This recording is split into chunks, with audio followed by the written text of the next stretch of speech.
All right. Happy Friday, everybody. Welcome back to the channel. We've got a 15-game slate. We're going to talk about each game as always. Make sure you guys like, comment, and subscribe to the channel. Comment down below with your favorite play of the day. Let's talk a little bit about yesterday. Recap that small little 5-game slate. It was a good day. We went 3-0-1. So we pushed the Nationals' first 5. It was 0-0. But first play we had was the Phillies on the money line and Christopher Sanchez to get 5 strikeouts at plus money. Bang that one. We had Brandon Lowe over 1.5 hits, runs, and RBIs, pretty sweat free. And we had James Wood over 1.5 hits, runs, and RBIs, also pretty sweat free. So 3-0-1, up about 2.8 units yesterday. So a really good day considering it was such a small slate. But I've got 5 best bets for you guys and several leans. So let's jump into this card. First game on the card is going to be the Reds and the Cubs, kicking us off at 2:20 at Wrigley. So in terms of the weather, going to be a nice day. 72 degrees, only a 12% chance of precipitation, and a 9-mile-an-hour wind. That's going to be blowing from right to left. We got Andrew Abbott going up against Colin Rea. So Abbott has pitched 4 games against the Cubs. He is 2-0 with a .6. I'm sorry, I don't know his ERA actually. I screwed that one up. That's my bad. But he's 2-0 in 4 games. ERA is pretty good. He only had 1 bad game. And the only bad game he had was at Wrigley. And he gave up like 4 earned runs in 4 innings, something like that. But in day games this season, Abbott has pitched really well. He's 2-0 with a .61 ERA. I believe it's going to be Colin Rea going for the Cubs, although they haven't officially announced a pitcher. But he is 2-1 with a 2.51 ERA in day games so far this season. On the season, overall, Rea is 3-1 with a 3.28 ERA, but he does have a 4.50 ERA and 5 home starts. Andrew Abbott is unbeaten on the year. He's 4-0 with a 1.77 ERA, but his ERA does jump on the road, but that does include a core start that wasn't great. So he has a 3.0 ERA and 3 away starts.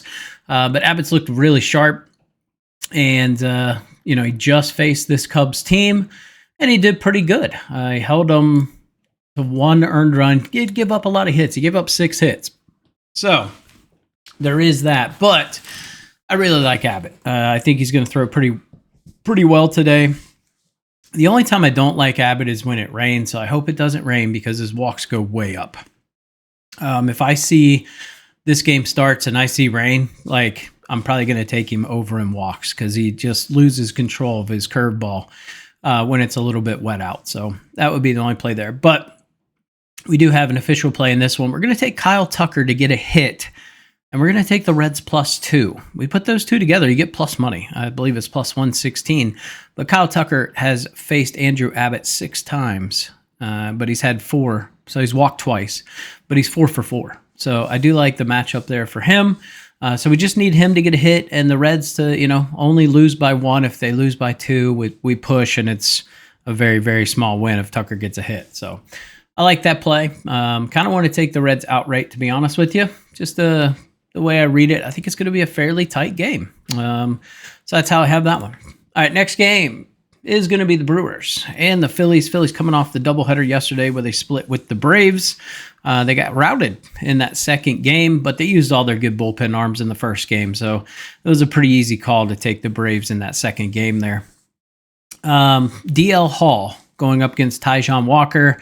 Man, Walker's just not a dude I can trust. I would lean Phillies. I missed the boat on the money line. This was down to like minus 135, which was fairly reasonable. At minus 142 now on DraftKings, but I would lean more towards just taking the over. I mean, Hall has minimal starts. He's pitched 1 game, and that was on the 26th, I believe. Didn't look great. It was 2 innings, gave up an earned run. If we go back to last year, he had a 5 ERA. He pitched 13 games, spanning 43 innings. He gave up 48 hits and 24 earned runs. Wind's going to be blowing out today. I don't trust Taijuan Walker whatsoever. It's just, do you trust these Brewers bats? I think Bryce Harper will be back today. He sat the doubleheader yesterday. Should be back in the lineup. So give me the over 9 in this one. Not an official play, but a lean. But there is rain in the forecast, 84% chance of rain. So we might see a delay in this one. I do think the game gets played, but we might see a delay. But in my opinion, delays usually kind of help generate runs. So I do like that. But we'll have to watch that, because if they go into, say, the second, third inning, they get rained out for an extended period, starters don't come out, that would be really bad for the Phillies bullpen, because they are already a little taxed. So throw in having to cover 6-7 innings tomorrow, that would be really bad. Or today, that would be really bad for them. So like I said, the over or Phillies maybe on the run line, like a Phillies race to 4, something like that, I wouldn't mind. Next game is going to be the White Sox and the Orioles. This one's it's got a chance of getting rained out, so I'm not going to touch it. It's going to be 72 degrees, 78% chance of rain, 5-mile-an-hour wind blowing right to left. Zach Eflin going up against Sean Burke. 2 pitchers I don't trust. So don't trust the Orioles at this line. So it's like White Sox or nothing for me here. Like I said, not going to touch this game with the chance of rain and all that stuff. But the splits look way better for Burke than they do Eflin. Eflin's given up a 333 average to lefties over the last 30 days, 300 to righties. Hard hit percentage is up. I just don't love it. The only bright spot here would be Burke's pretty bad on the road with almost a 5 ERA and 5 starts. But can't get behind this game. Just not going to do it. All right, next game is going to be the Athletics and the Blue Jays. Blue Jays beat that ass yesterday. Holy cow, they just got the Jacob Lopez and just kept going.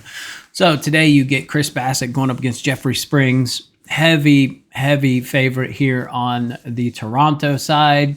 And we see that with the money splits. There's a decent amount of money on the over. I don't mind the over. I did look at some trends last night in terms of how the Athletics do when they just give up a ton of runs and they don't score any.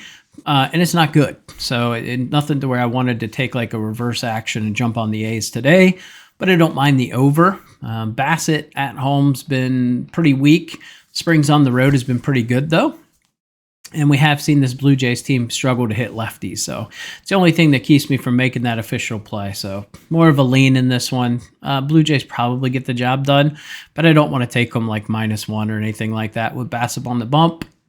All right, next game, Rockies and the Mets. David Peterson going up against Kyle Freeland. Does Juan Soto hit? I think that's the big question today. Peterson, I like Peterson. He got absolutely torpedoed by the Reds. But Freeland has just been an instant W. He's 0-7 on the year, giving up a 3.31 opponent average, almost a 6 ERA, just under a 4.5 ERA on the road. Peterson's been all right at home, sub-3, about 2.63 ERA and 4 home starts. Pitch mix looks good for him. Rockies have struggled to hit left-handed pitchers, but Mets have also struggled to hit left-handed. So I actually like the under. Not going to touch it at 7.5, but if it drops to 8, I'd probably get on board with that. Maybe a first 5 under, something like that, so we can take that Rockies bullpen out of play here. I will tell you the Nerfy's not a bad spot in this one. This is 2 teams that are not good at scoring in the first inning.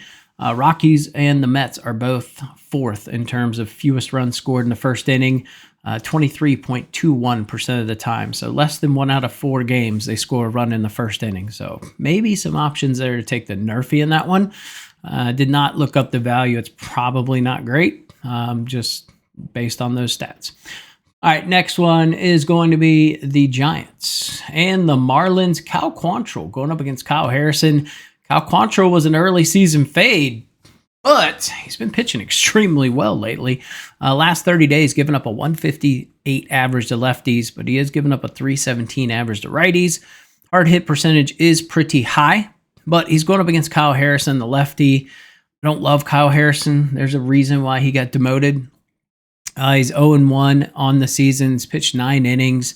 Does have 11 Ks, so he's doing pretty well in that regard. He's got a 1.07 whip compared to Cal Quantrill's 1.49. I can get on board with the Giants here, but I can't pay this price would be the issue. So they'd have to be a dance partner to something else. You can just kind of blindly take overs at this park and you can win some money. Roof is going to be closed today. So really, if anything, it's the over or nothing for me. The only thing that scares me This Giants bullpen is number 1 in terms of ERA, so this is a very stout bullpen, and this Marlins bullpen isn't great, but they have gotten significantly better over the last 30 days. But Cal Quantrill at home has almost a 7 ERA, so he's due for some regression. He's got an expected ERA of 5.66, so could it be today? Maybe. I don't love the pitch mix, although it doesn't look terrible either, so it's over or nothing for me. Just can't pay that price with the Giants. Next game is going to be the Angels and the Guardians. Jose Soriano going up against Luis Ortiz. This one's pretty cut and dry for me. I mean, Soriano's pitched really well at home in his last couple of starts, and he's pitched decent on the road. The only thing that gets me is I feel like these Cleveland bats are about to wake up, and they're at home, where they're 15-10 on the season. Angels are 15-15 on the road, but they're on a 5-game losing streak. It just feels to me like we're going to get some runs. We've got the wind blowing out. It's going to be 70 degrees, 10% chance of rain. Ortiz is a home run machine. So if they start tagging him and these Angels bats can wake up real quick, I do like this here. So you've got Jose Soriano with a 1.53 whip, Ortiz with a 1.43 whip. I mean, this just screams runs. Obviously, this Guardians bullpen's, they're not as good as they were, but they're still pretty damn good. And this Angels bullpen's terrible. Worst bullpen in baseball. So give me the over 8 in this contest. I have this pretty tight game. I do have it 5-4 in terms of the Guardians winning this one. All right, next game is going to be Boston and Atlanta. It's going to be Giolito or the Red Sox going up against Grant Holmes. Grant Holmes at home has not been good. 5.5 ERA in 5 home starts. Giolito's been pretty good on the road, a sub-3 ERA. Obviously, the Braves coming off that doubleheader yesterday have to travel. I looked up, I was doing some trends, some SDQL searches, and when the Braves score 9 or more runs in the last game of a series, and then they have to travel back home to start the next series, it's not been good. They go under almost every time. So under 9.5 would be a strong lean for me in this one. I just don't know if I bet it. The numbers say bet it. They're like 8-0 to the under. So that's where I'm at with that one. I can't pay this price for the Braves. I would be on the Red Sox at plus 140. I think you're getting really good value for a rested Red Sox team as opposed to a team that had to play a doubleheader, had to travel. They've been stuck in Philly for a couple days. So it's Red Sox or the under for me. All right, next one is going to be the Cards and the Rangers. It's going to be Matthew Liberatore going up against Jack Leiter. Liberatore at home has been outstanding this season. On the road, he's definitely been worse, about a 4 ERA. Leiter also has about a 4 ERA at home. We get an over-under of 9. This feels so crazy for a Rangers team that over the last 2 weeks is hitting 137 versus lefties. They're hitting less than 0.05 in the last week. I don't get it. They can't get runners in. It's been like that for a month now. They're sub 200 average of runners in scoring position. It's the under 9 and the Cardinals for me. That's the only way I would play it. Maybe modify this and take Cardinals under 11. Just don't see I don't see the Rangers scoring a ton of runs in this spot. They're struggling to hit lefties. I think Liberatore has a pretty decent outing. I think Leiter pitches pretty well, but ultimately Cardinals should pull this one out. All right, next game is going to be the Tigers and the Royals. The return of Seth Lugo. Seth Lugo's back tonight going up against Casey Mize. Mize having a great season, 6-1 with a 2.45 ERA. Lugo 3-4 with a 3 ERA, but has struggled a little bit at home. 3 home starts on the year, a little bit above a 4 ERA. Mize slightly above 3 and 4 away starts. Need to see the Tigers wake up the sticks a little bit. I definitely want to see them start to hit the baseball. Struggling a little bit, hitting 214 over the past 2 weeks. Royals are hitting well. They're just still not scoring. Lugo's getting about 3 runs a game of run support, but they do show up for Mize. He's getting about 5.5 runs per game. In terms of the weather, it's going to be 76 degrees with a 6-mile-an-hour wind blowing out. So slightly out, not much. We got an over-under of 8. I would lean towards the over, but I like the Tigers on the money line as my best bet. It's minus 122 on FanDuel. It was. Let's see what it is now. I can get it at minus 116 on FanDuel. So still get that pretty good price. I think Lugo should be a little rusty. I don't love his pitch mix here today. It doesn't bode well. And I think Mize just kind of does what Mize does. He's not going to K a bunch of guys, but he's going to pitch to soft contact and get outs for you. Next one's going to be the Rays and the Astros. Rays just popped off last night. I think most people were probably on the Astros yesterday. Ryan Pepio going up against Framber Valdez. This Rays team has been hitting lefties, and they've been hitting them well. Number 1 team over the past 2 weeks, number 2 over the past week. That said, the Astros have been hitting righties really well over the past week. Pepio's not a dude I want to hang my hat on. That said, I don't want to get on the opposite side of a Rays team that are heating up offensively. They've got some sticks that can do some damage. But I think Valdez is able to contain those lefties that really kind of scare me in this lineup. So I think the line's fairly appropriate with the Astros being a pretty significant favorite. Over under of 7.5. If this is 8, I'm probably going under. I think Pepio does okay. But this would be like an Astros first 5-run line for me or nothing here. Next game, Pirates and the Padres. Mitch Keller going up against Nick Pivetta. Pivetta's pitched 5 games against the Pirates since 2018. He's 1-1 with a sub-2 ERA. Mitch Keller just faced this team earlier in the month on May 2nd, and they hammered him. They got 8 hits, 4 earned runs, ended up getting 5 total.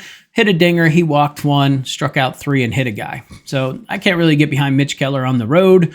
That said, he's been pretty good this season. Last year, he was a train wreck on the road. This year, he's actually been slightly better on the road. He's got a sub-3 ERA. Pivetta, definitely worse at home, got a 4.32 ERA. You're paying a pretty high price going up against a Pirates team that could get lucky. And if they connect with some fastballs, you just never know. And I think Keller is more than capable of having a day. It's a little high-priced for me. Taking the Padres minus 198. A little stout. Maybe a dance partner to something else, but yeah, not paying that price.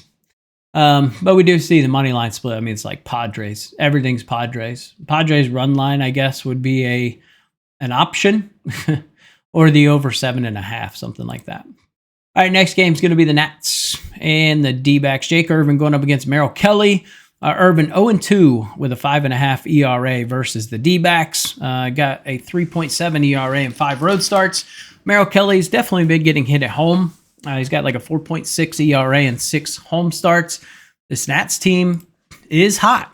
We saw a pretty boring game last night in the Mariners until we got to extras, and then they just blew it up, which sucks because I'm sure so many people were on the under in that game, and their hearts got just absolutely destroyed. That's a sad way to lose an under. That was looking like an instant win. But anyway, Jake Irvin, Merrill Kelly. I like runs in this game. I like lots and lots of runs. So over 8.5 official play. I don't mind the 9. Line has moved to 9, but you can still get 8.5 on BetMGM. But yeah, I think the 9's in play too. This D-backs bullpen's terrible. This Nats bullpen's terrible. Jake Irvin should give up runs. I don't think Merrill Kelly gets away unscathed. So just give me runs in this one. Next game, Yankees and the Dodgers. Game of the night. Tony Gonsolin going up against Max Fried. Fried definitely, well, I wouldn't say definitely. I mean, Scooble's starting to come back around. He's been really hot after kind of a rough couple of starts to the season, but Fried 7-0, 1.29 ERA. He has been very, very good. That said, he's been touched up by the Dodgers. Last 2 games he pitched against them, he gave up 3 earned runs and 4 earned runs. We've got the wind blowing out tonight, 10-mile-an-hour wind. I think Gonsolin gets hit by these Yankees. Only 2 ways I would play this: Yankees money line or the over. And I lean more towards just playing the over because I think this Dodgers team's more than capable of hitting up Max Fried. Do I think they get a ton off of him? No, absolutely not. Fried has been dominant against lefties, giving up a .077 average, 200 to righties. Contact's been soft. Doing a great job of runners in scoring position. On the road, he's got a .71 ERA, but Gonsolin, not a dude I can trust. Giving up a 294 average to lefties, 209 to righties, giving up a 294 average of runners in scoring position. I think he should be able to get some Ks tonight.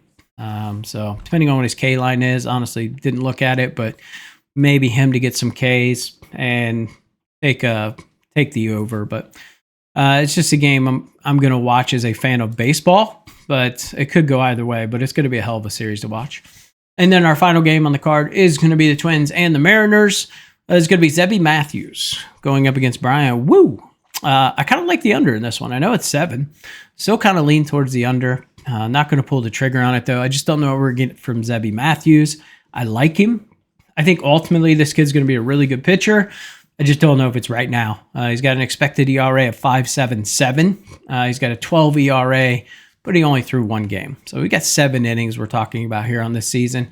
7 innings pitched, 14 Ks. So he is lighting it up with the Ks. Faces a Mariners team that's very susceptible to striking out.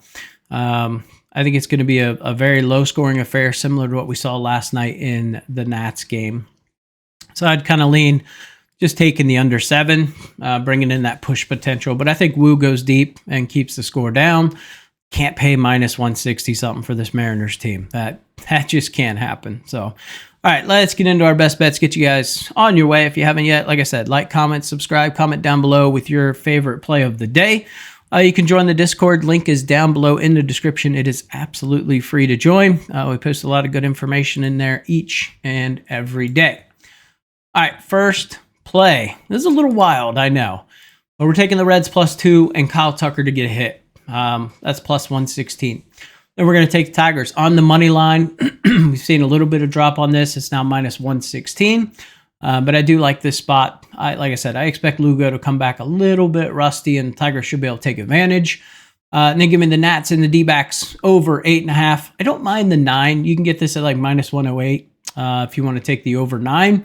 We're just going 8.5. We're going to take Merrill Kelly under 18.5 pitching outs. I just think that's too many. I think maybe he goes 18. So I don't expect this to be like stupid sweat-free. Probably goes 18 maybe. And then we're going to take the D-backs on the money line. So, but it's kind of a negative correlated play, but it's just a little high. And then we're going to take the Angels and the Guardians over 8. So those are the 5 best bets. Other leans would be the Brewers and the Phillies over 9, Cards and the Rangers under 9. And then maybe the Padres race to 3 or race to 4. Phillies race to 4, something like that. So there is some leans I have in there. So appreciate you guys tuning in to the channel. Run a nice little 2-day run here. Hopefully you can make it 3 straight, and I'll catch you in the next video.